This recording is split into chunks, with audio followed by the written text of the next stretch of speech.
شروع اللہ کے نام سے جو بڑا مہربان اور نہایت ہی رحم کرنے والا ہے۔ تمام حضرات سورہ فاتحہ اور درود پاک پڑھ لیجئے۔ اعوذ باللہ من الشیطان الرجیم، بسم اللہ الرحمن الرحیم، الحمدللہ رب العالمین، الرحمن الرحیم، مالک یوم الدین، ایاک نعبد و ایاک نستعین، ایاک نعبد و ایاک نستعین، ایاک نعبد وإياك نستعين، اهدنا الصراط المستقيم صراط الذين أنعمت عليهم غير المغضوب عليهم ولا الضالين آمين۔ اللهم صل على محمد وعلى آل محمد كما صليت على إبراهيم وعلى آل إبراهيم إنك حميد مجيد۔ اللهم بارك على محمد وعلى آل محمد كما باركت علی ابراہیم وعلی آل ابراہیم انک حمید مجید۔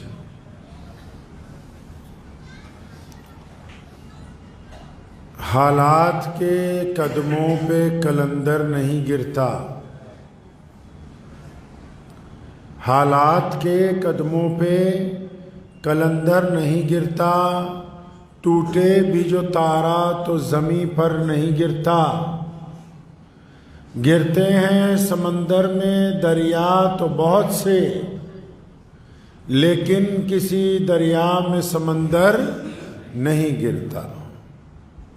اللہ کے پیارے نبی حضرت محمد رسول اللہ صلی اللہ تعالیٰ علیہ وسلم نے پوری دنیا کے انسانوں کی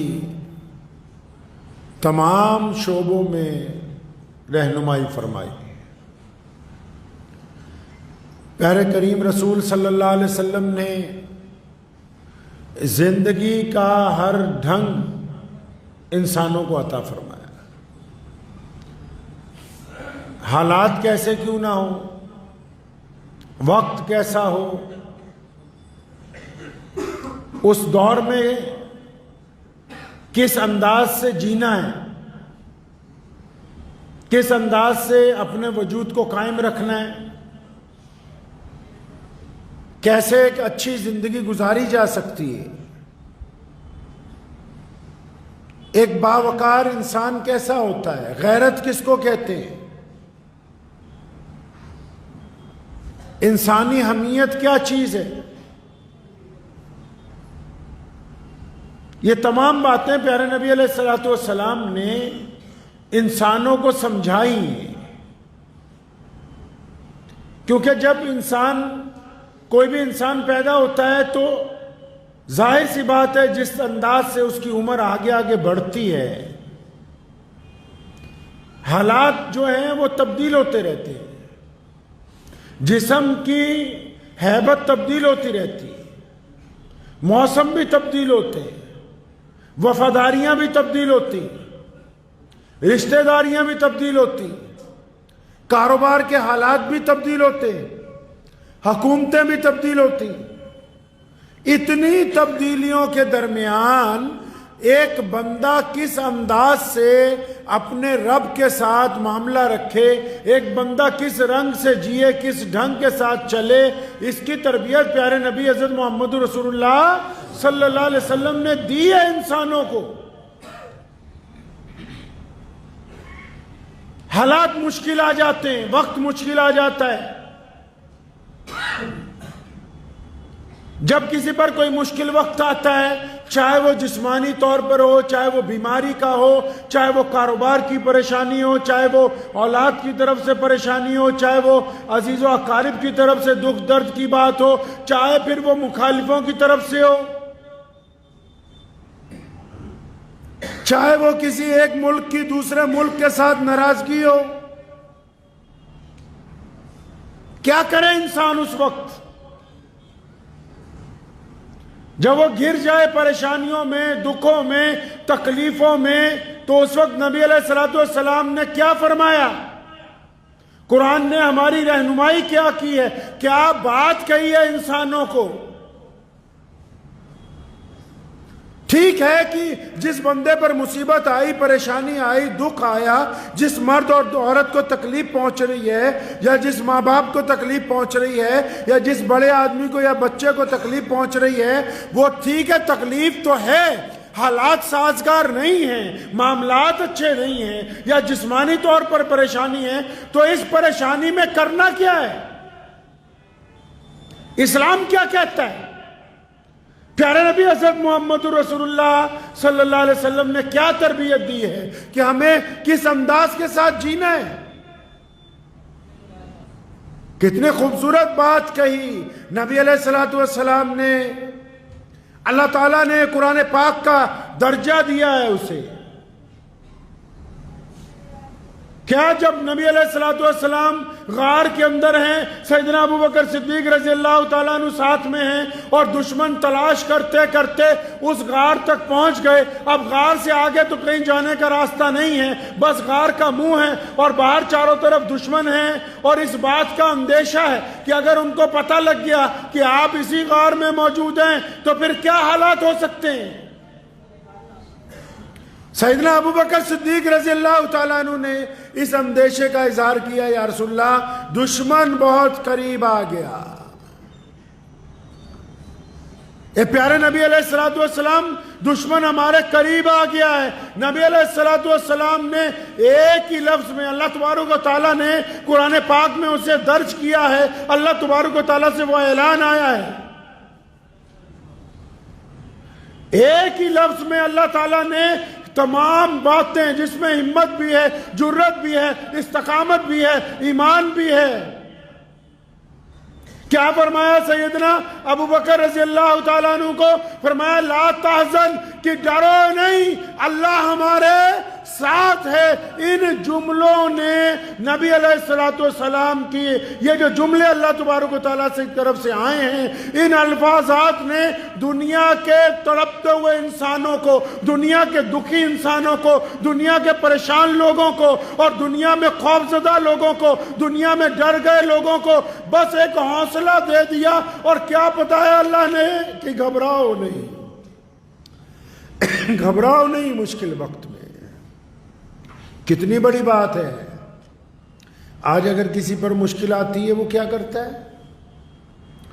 لوگ ذرا سی مشکل آتی ہے رونے لگتے ہیں، ذرا سی مشکل آتی ہے پیٹنے لگتے ہیں اپنے آپ کو، ذرا سی مشکل آتی ہے چیخیں مارنے لگتے ہیں، ذرا سی مشکل آتی ہے اپنے یار دوستوں کو بلا کے اپنا رونا لے کے بیٹھ جاتے ہیں، تھوڑی سی پریشانی آتی ہے الگ الگ لوگوں کے آگے جا کے منتیں کرتے پھرتے ہیں۔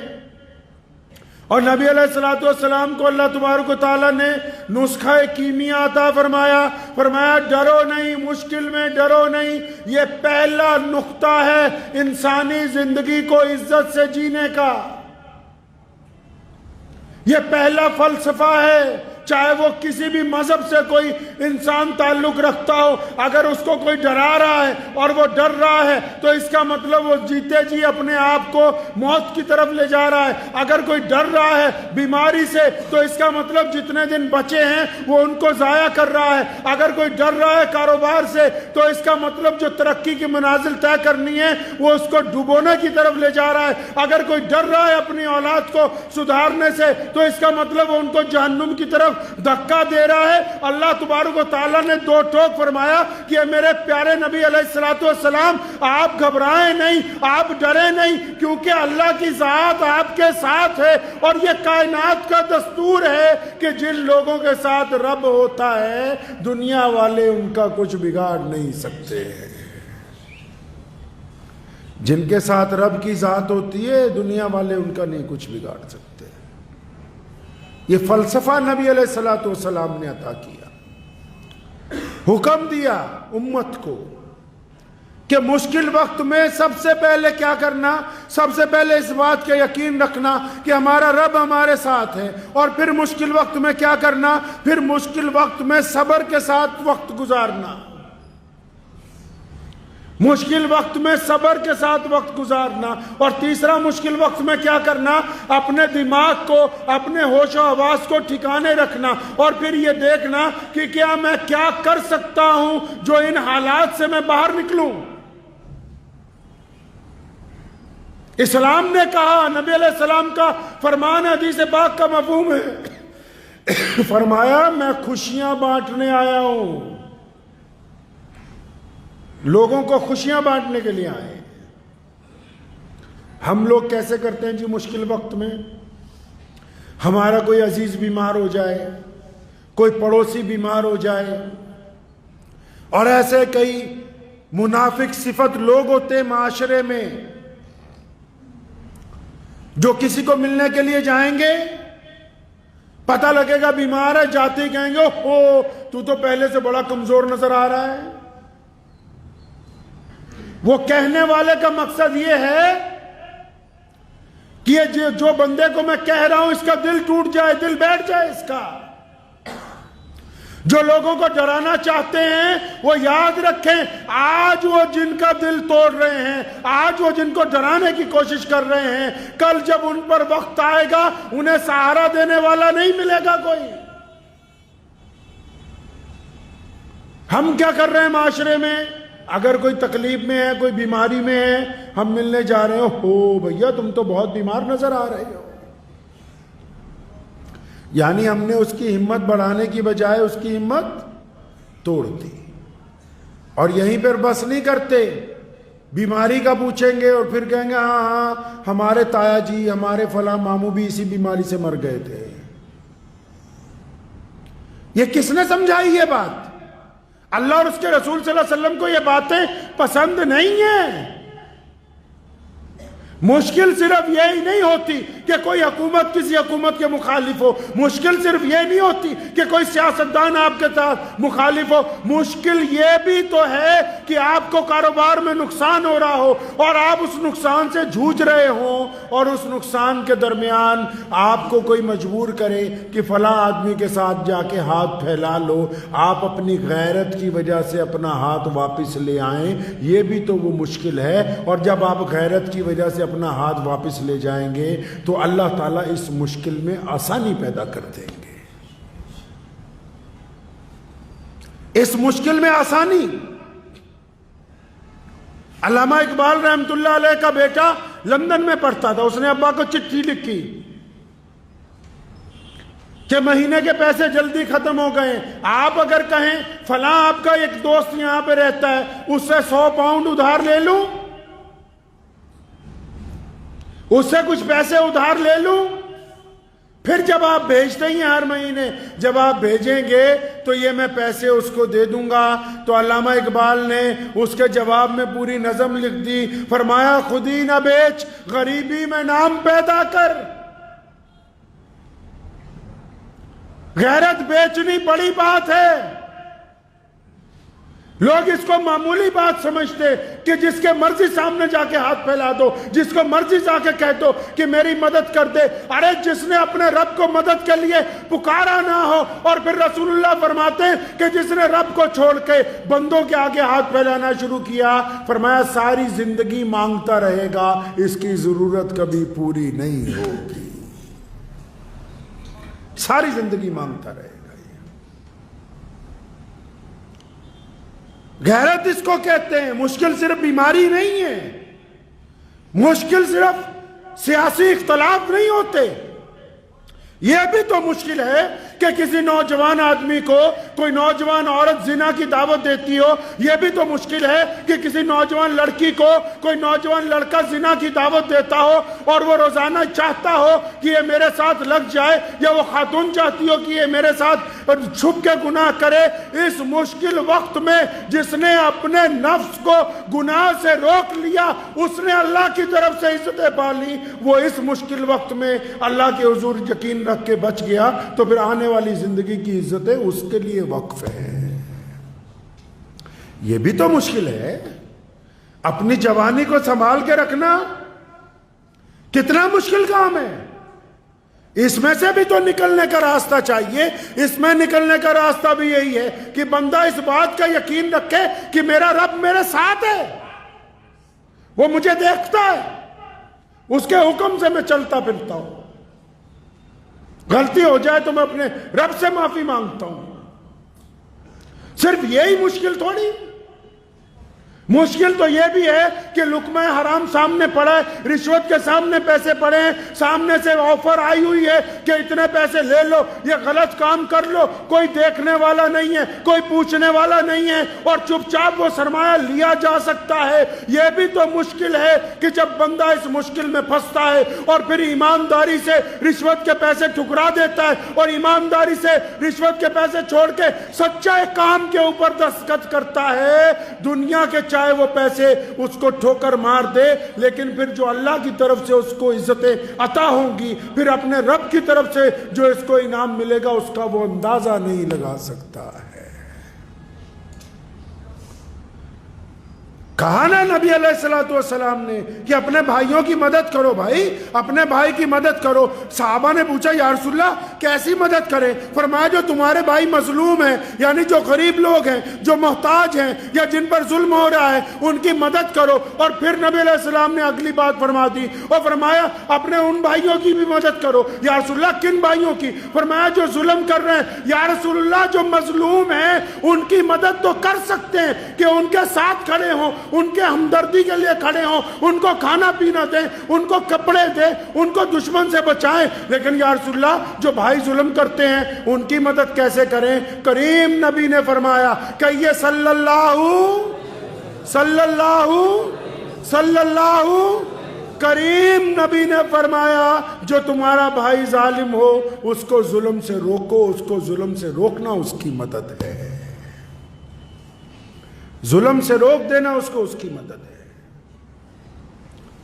اسلام نے انسانوں کو غیرت کا درس دیا ہے، نبی علیہ السلام نے طریقے واضح کر دیے۔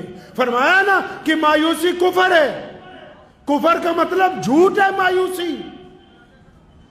آپ نے کیسے طے کر لیا کہ آپ ساری زندگی غریب رہیں گے؟ انسان غریب پیدا ہو سکتا ہے، اس میں کوئی برائی نہیں ہے۔ انسان بنا پڑھا لکھا پیدا ہوتا ہے، اس میں کوئی برائی نہیں ہے۔ انسان بہت زیادہ لہیم شہیم نہیں ہوتا، اس میں کوئی برائی نہیں ہے۔ لیکن اگر وہ 60 سال 70 سال گزارنے کے بعد بھی غریب ہے، ان پڑھ ہے، جاہل ہے، تو اس میں اس کا خود کا قصور شامل ہے، خود کا قصور شامل ہے اس کا۔ کس نے کہا کہ آپ عزت نہیں پا سکتے؟ یا کس نے سمجھایا کہ آپ ساری زندگی بس 3rd کلاس کی زندگی گزارنے والے بن کے آئے؟ نہیں، کوئی ماں کے پیٹ سے ولی نہیں بنتا، کوئی ماں کے پیٹ سے بلینئر نہیں پیدا ہوتا، کوئی ماں کے پیٹ سے اربوں پتی سرمایہ دار نہیں پیدا ہوتا ہے۔ یہ اللہ تبارک و تعالیٰ نے خزانے اپنے دنیا میں پھیلا کے رکھے ہیں، اب آپ کی مرضی ہے کہ آپ اپنے قوت عمل کے ساتھ کس طرف جاتے ہیں، آپ اپنا وقت کہاں گزارتے ہیں۔ آپ لوگوں کو خوف زدہ کرنے میں وقت گزار رہے ہیں کہ لوگوں کا ساتھ دینے میں وقت گزار رہے ہیں؟ آپ نے زندگی میں کون سا رنگ اپنایا، کیا ڈھنگ اپنایا ہے آپ نے؟ کیا یہ صرف کافی ہے کہ ہم لوگ 5 وقت نماز پڑھیں، شکل صورت سے مسلمان نظر آتے ہوں؟ کیا اس سے اسلام مکمل ہو سکتا ہے؟ ایسا ممکن تو نہیں ہے۔ نبی علیہ السلام نے تنہا دین شروع کیا۔ دیکھیے، اگر کامیابی کی داستان کسی کو سنانی ہو، کامیابی کی داستان کسی کو سنانی ہو تو ہمارے نبی علیہ السلام نے دین کب شروع کیا؟ جب مکے میں تنہا تھے۔ اور آج دین اسلام کہاں پہنچا؟ دنیا کا سب سے بڑا مذہب بن کے کائنات کے درمیان میں موجود ہے، کیونکہ نبی علیہ السلام نے امت کو تربیت دی، انسانوں کو یہ بات سمجھائی ہے کہ اللہ نے جو آپ کو وقت دیا ہے اس کو عمل میں لے کے آئیں، اس کو کام میں لے کے آئیں۔ بیٹھ کے ہاتھ پر ہاتھ دھرے رہنے سے کسی کو کامیابی حاصل نہیں ہو سکتی۔ اور پھر وہ لوگ جو کہتے ہیں کہ ہم کامیابی کی طرف تو جانا چاہتے ہیں، لیکن کچھ لوگ ہماری ٹانگیں کھینچتے ہیں، کچھ لوگ آ کے ہماری برائی کرتے ہیں، کچھ لوگ آ کے ہمارا حوصلہ توڑنا چاہتے ہیں۔ ارے بھائی اچھی طرح اس بات کو سمجھ لیجئے، اس بات کو اچھی طرح سمجھ لیجئے۔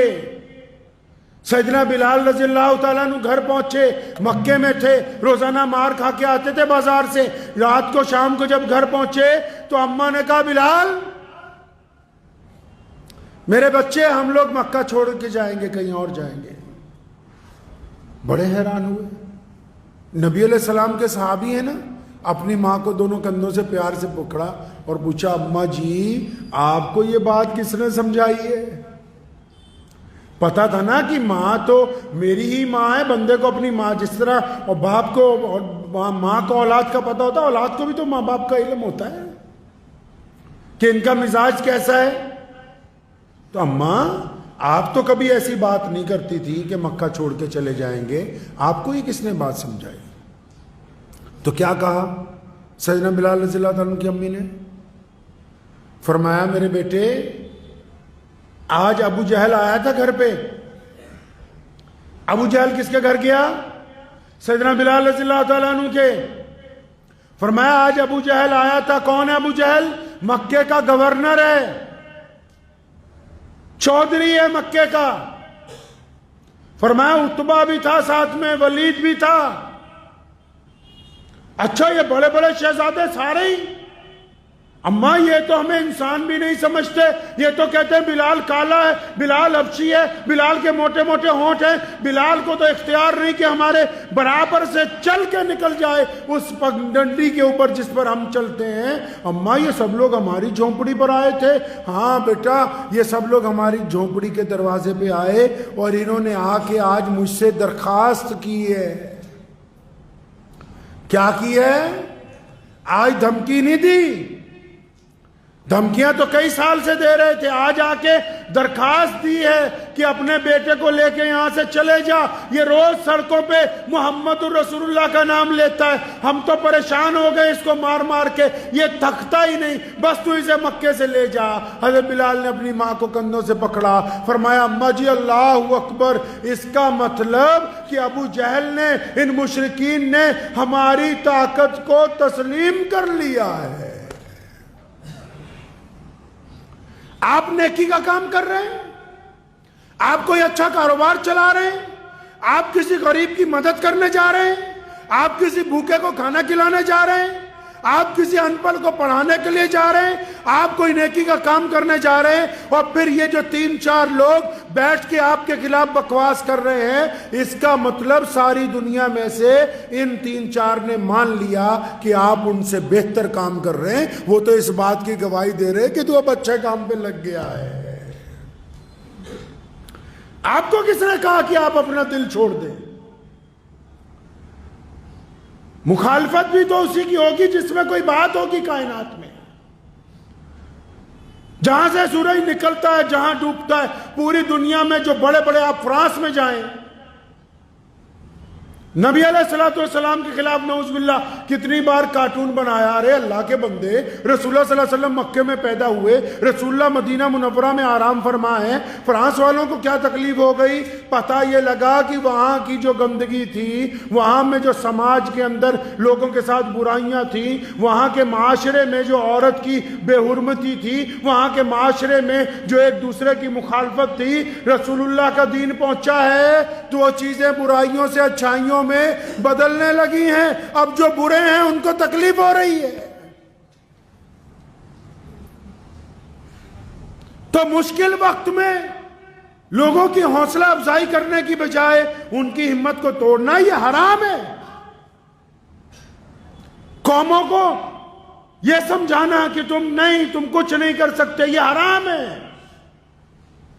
کسی کو یہ سمجھانا کہ تمہارے بس میں کچھ نہیں، تم ترقی نہیں کر سکتے، تم پڑھ نہیں سکتے، یہ حرام ہے۔ کسی کو یہ کہہ دینا کہ تیرا کام تو چل ہی نہیں سکتا، تو ساری زندگی ریڑھی لگائے گا، یہ حرام ہے کہنا۔ کسی کو کہنا کہ تیرا نکاح ہی نہیں ہو سکتا، تیرے بس کی بات ہی نہیں ہے کہ تو اچھی زندگی گزار سکے، یہ حرام ہے۔ کیا حلال حرام صرف نماز میں ہی ہوتا ہے؟ نبی علیہ السلام نے زندگی جینے کے ڈھنگ عطا کیے، تبھی تو کسی نے کہا نا کہ حالات کے قدموں پہ کلندر نہیں گرتا. کلندر وہی نہیں ہے جس کے دونوں ہاتھ میں 2 تسبیحیں ہیں اور جسم پہ کپڑے کوئی نہیں. وہ کلندر نہیں. جو مشکل وقت میں رزق حلال کما کے اپنی اولاد کے منہ میں ڈال رہا ہے، یہ کلندر ہے. جو زنا سے منہ موڑ دیتا ہے، یہ کلندر ہے. جو دشمن کو اس کی اوقات بتا دیتا ہے، یہ کلندر ہے. جو بیٹی کے سر پر دوپٹہ رکھ دیتا ہے، وہ کلندر ہے. جو کسی غریب کے منہ میں لقمہ ڈال دیتا ہے، وہ کلندر ہے. جو کسی مظلوم کو اٹھا کے اپنی چھاتی سے لگا لیتا ہے، وہ کلندر ہے. آپ کو کس نے سمجھایا کہ جو کلندر تو وہی ہے جو سگریٹ کا دور لمبا سا کش مار کے زور سے کہے اللہ اکبر؟ وہ کلندر نہیں ہے. وہ بے ایمانی کر رہا ہے، خدا کا نام بیچنے کی کوشش کر رہا ہے. اسلام کی اصطلاح کو دل کی گہرائیوں سے نبی علیہ السلام کے طریقے کو سمجھ لیں. پیارے نبی علیہ السلام نے ہمیں یہ صفات مسلمانوں کو عطا فرمائی کہ دیکھو تمہیں بھیج دیا ہے اللہ نے اپنی امت بنا کے، اب لوگوں کے کام آنا، اب ہمدردیاں کرنا، اب مظلوموں کے کندھے سے کندھا لگا کے کھڑے ہونا اور مشکل وقت میں گھبرانا نہیں ہے. آپ نے دیکھا نہیں فلسطین میں سپر پاوریں ایک طرف ہیں. سپر پاوریں سمجھتے ہیں؟ دنیا کی سپر پاور ہے امریکہ، سپر پاور ہے جاپان، سپر پاور ہے فرانس، سپر پاور ہے آسٹریلیا، سپر پاور ہے اسپین. کدھر ہے ساری کدھر ہیں؟ یہودیوں کی طرف. دنیا کی ساری سپر پاوریں کدھر؟ یہودیوں کی طرف. اور ادھر جن کے ساتھ جو مدد ہونی چاہیے تھی، جنہوں نے ابھی کرنی تھی مکمل، وہ بھی ابھی اپنے رنگ ڈھنگ میں نہیں آئے. لیکن اس کے باوجود اللہ نے ان کو عزت عطا فرمائی. شہادتوں کے باوجود اللہ نے استقامت عطا فرمائی، اللہ نے صبر عطا فرمایا، اللہ نے ہمت عطا فرمائی. تو یہی تو بات ہے کہ جن کا یقین اپنے رب کی ذات کے اوپر کامل ہے، ان کو دنیا کی پوری طاقتیں مل کے بھی شکست نہیں دے سکتی. اسی کو اپنی ذاتی زندگی میں بھی سمجھ لیجئے. اس نظریے کو بدل لیں کہ کوئی کچھ نہیں کر سکتا. اللہ نے آپ کو عقل دی ہے، تعلیم حاصل کیجئے. عقل دی ہے، بہترین کاروبار کیجئے. عقل دی ہے، مظلوموں کا ساتھ دیجئے. لوگوں کے سامنے پیارے نبی صلی اللہ علیہ وسلم کی تعلیمات کو واضح کیجئے. ہمارا کام بنتا ہے کہ نا امیدی کا انکار کرنا، اس بات کو طے کرنا کہ ہم لوگ پازیٹیو سوچنے والے ہیں، اچھا سوچنے والے ہیں. برا سوچنے کے لیے رسول اللہ صلی اللہ علیہ وسلم نے منع فرمایا ہے. کریں گے انشاءاللہ تعالی. اپنی ذات سے پہلے اپنی ذات سے شروع کریں. اپنے متعلق برا نہ سوچا کریں کہ مجھ سے تو کچھ ہوگا نہیں. اپنے متعلق برا نہ سوچیں. اپنے بچوں کے متعلق، بیوی اور ماں باپ کے متعلق برا نہ سوچیں. یہ زندگی بار بار نہیں ملتی، اور اللہ نے جو عطا کی ہے اس کو لوگوں کی خدمت میں لگائیں. اور جب کسی کی خدمت کرنے لگے، جب کسی کی مدد کرنے لگے، تو مذہب کی اینک لگا نہ لینا. یہ نہ سمجھنا کہ کون مسلمان ہے، کون ہندو ہے، کون سکھ ہے، کون عیسائی ہے، کون دلت ہے، کون بودھی ہے. مدد کرتے وقت اینک نہ لگا لینا مذہب کی. سوچتے وقت کسی کے متعلق جب آپ رائے قائم کرنے لگے، کسی کے متعلق جب آپ اپنے دل میں کوئی رائے قائم کرنے لگیں، تو مذہب کی اینک لگا کے رائے قائم مت کرنا. یہ رسول اللہ صلی اللہ علیہ وسلم کی سنت ہے. پیارے نبی صلی اللہ علیہ وسلم کے پاس جب دشمن بھی آتے تھے تو رسول اللہ ان کے متعلق اچھی رائے رکھتے تھے. ایک واقعہ صحابہ اکرام کے آنسو نکلائے اس موقع پر. صحابہ کو بلایا اور فرمایا میرے صحابہ، سیدنا ابو بکر کو بلایا اور عمر فاروق رضی اللہ تعالیٰ عنہ کو بلایا. تمام جید صحابہ قریب آ گئے. اس دن ایسی بات کہی، باقی صحابہ کی آنکھوں میں آنسو آ گئے. فرمایا صحابہ ابو جہل کو تو جانتے ہو؟ کون ابو جہل؟ جس نے ساری زندگی پتھر مارے، جس نے گلی کوچوں کے اندر گلے میں رسی ڈالنے کی کوشش کی، جو نبی علیہ السلام کے ساتھیوں کو قتل کرتا رہا اور جو مدینے کو ختم کرنے کے لیے آیا، جس نے بدر کے میدان میں جنگ کی بٹی کو گرم کیا. کون ابو جہل جس نے بیت اللہ میں جانے نہیں دیا، جس نے کبھی علیہ اعلان نماز نہیں پڑھنے دی، جو نعوذ باللہ روزانہ کہتا تھا نعوذ باللہ من ذالک نقل کفر نہ باشد کہ میں محمد رسول اللہ کی جان کا دشمن ہوں. فرمایا صحابہ کو کہ سنو، ابو جہل کو تو جانتے ہو. یا رسول اللہ کون نہیں جانتا اس دشمن کو؟ فرمایا اس کا بیٹا اکرمہ آ رہا ہے ایمان قبول کرنے، تمہیں اللہ کا واسطہ ہے اس کو تانا مت دینا. ہے کوئی ایسا کائنات میں جو پازیٹیو سوچنے کی، پازیٹیو چلنے کی، مثبت سوچنے کی بات کرتا ہو؟ فرمایا ابو جہل کا بیٹا آ رہا ہے اکرمہ. کیوں آ رہا ہے؟ ایمان کے لیے آ رہا ہے، دستے نبی علیہ السلام کے دستے مبارک پر بیعت کے لیے آ رہا ہے. فرمایا مجھے پتا ہے کہ تم سب اس لیے ناراض ہوتے ہو کہ ابو جہل نے بہت زیادتیاں کی ہیں، فرعون سے زیادہ. حدیث پاک میں لفظ ہے، فرمایا ہر امت میں ایک فرعون ہوا، میری امت کا فرعون ابو جہل ہے اور اس نے فرعون سے زیادہ ظلم کیا ہے. لیکن جب اس کا بیٹا ایمان قبول کرنے آ رہا ہے تو پیشگی اپنے ساتھیوں کو کیا فرما رہے ہیں کہ ابو جہل کا بیٹا آ رہا ہے، اس کو تانا مت مار دینا. پوری دنیا کی طاقتیں مسلمانوں دل کی تختی پہ لکھ کے لے جاؤ. دنیا بھر کی طاقتیں دنیاوی طور پر حکومتیں محل بنا سکتی ہیں، بڑے بڑے ہتھیار بنا سکتی ہیں، لیکن جو محمد الرسول اللہ صلی اللہ علیہ وسلم نے انسانوں کا نظام اور کردار بنا دیا، دنیا کا کوئی نظام اس کا مقابلہ نہیں کر سکتا ہے.